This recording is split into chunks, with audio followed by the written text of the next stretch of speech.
بسم اللہ الرحمن الرحیم۔ رمضان کے لیے زبردست گھریلو ٹوٹکے۔ رمضان میں جسم کو طاقتور بنانے کے لیے رات کو مٹی کے پیالے میں 3 عدد انجیر کے دانے، 7 عدد کھجوریں گٹلیاں نکال کر اور 11 عدد منقع پانی میں یا دودھ میں بھگو کر کھلے آسمان میں کپڑے سے ڈھانپ کر رکھے۔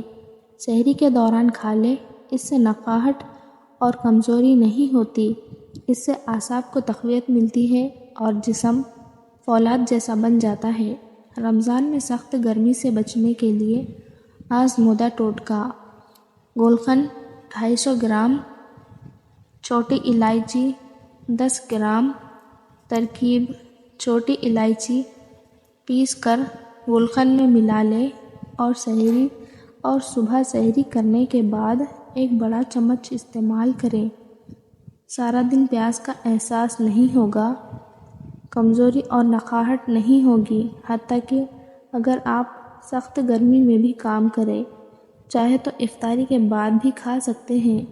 روزے میں پیاس نہ لگنے کے لیے ٹوٹکا: سحری میں جب کھانا کھا لیں تو آخر میں 3 عدد چھوٹی سبز الائچی چبا کر کھائیں، اس سے سارا دن پیاس نہیں لگے گی اور گرمی کی شدت سے بھی محفوظ رہیں گے۔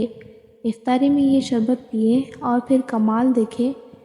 افطاری کے وقت جو یا چنے کا بنا ہوا ستو کا شربت شکر کے ساتھ ملا کر پئیں، اس سے سارا دن